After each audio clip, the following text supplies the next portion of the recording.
It is no accident that precisely in a republic like Venice, already in the 16th century, theatres existed, which, contrary to the Venice court theatre in Parma, were accessible to all inhabitants of the city.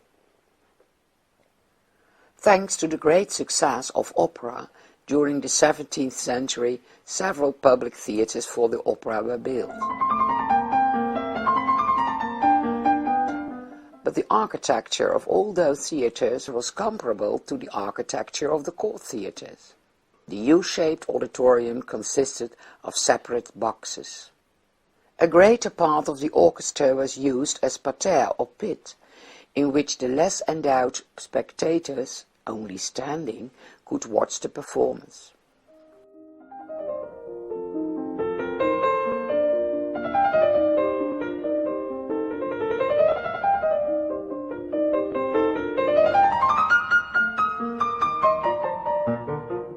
This is the pit of the opera building La Fenice in Venice in 1837. This building burned down several times. That's why it is called Phoenix.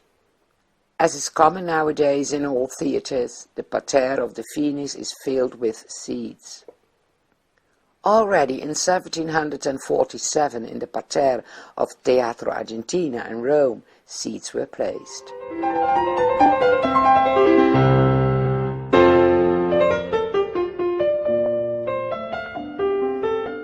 Probably the first public theatre in Europe after the Roman era was built in Paris in 1548.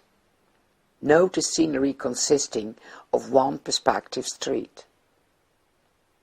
The proscenium arch in this picture of the theatre is from a much later date.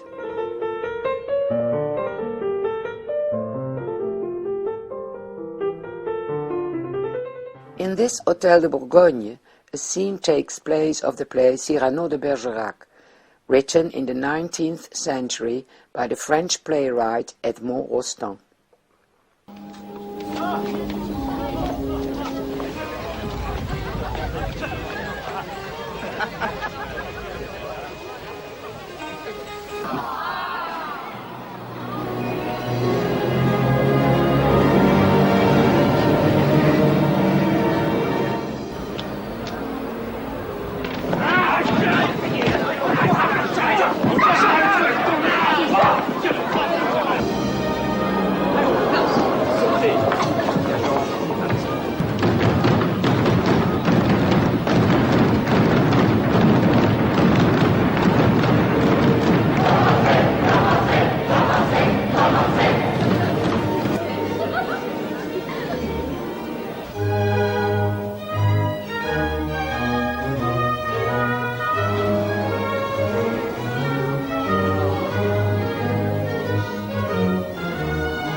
Dans un lieu solitaire, se prescrit à soi-même un exil volontaire, et qui, lorsque Zéphyr a soufflé sur les bois, coquin!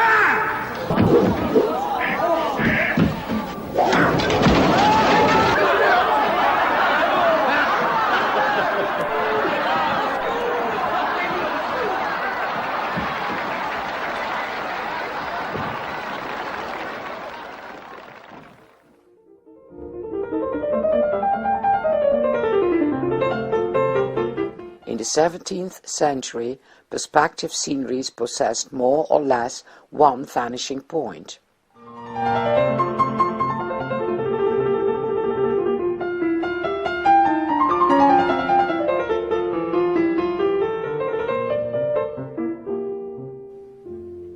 This stage scenery is constructed on the basis of 3 axes. Ferdinando Bibbiena introduced the so-called angle perspective, or scena per angolo, in the stage scenery.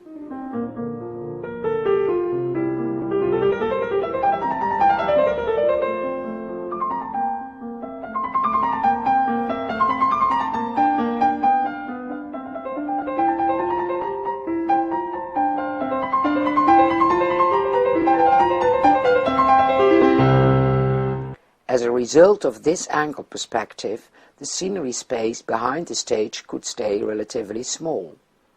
It should be borne in mind that most of the scenery is painted. For the spectators, the upper side of the scenery building is concealed. Therefore, reliable estimations of the scenery dimensions on stage are not possible. As a consequence, for the first time, the unity of spectator space and stage space is intersected.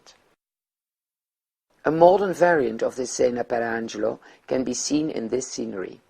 Here the perspective is not attained by means of painting, but by means of practicable units.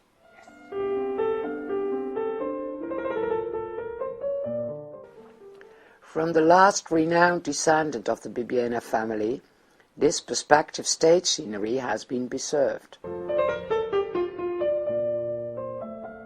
This scenery can be seen in Drottningholm Theatre near Stockholm in Sweden. The auditorium of this court theatre is not U-shaped. The court is seated in the front rows. The wings can be moved simultaneously. This so-called chariot and pole system is discovered by the earlier mentioned Giacomo Torelli in 1641.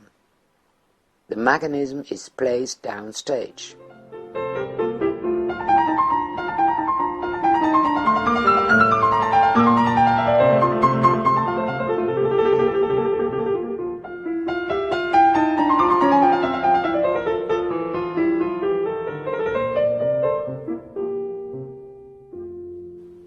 This could be called the engine room of the theatre. Now follows a scenery change in the Drottningholm Theatre. Klinga klockor klinga, kom min lilla vän. Klinga klockor klinga, kom min lilla vän. Klinga klockor klinga, kom min lilla vän. Klinga klockor klinga, kom min lilla vän. Klinga klockor klinga, kom min lilla vän. In all of Europe, the Bibbiena family built all kinds of theatres. This Palazzo della Accademia in Mantova, in Italy, contains a theatre that is built by Antonio Bibbiena in the 18th century. This theatre was mainly used for cultural events and scientific experiments. Just after its inauguration, in this theatre, 14-year-old Mozart gave a piano recital.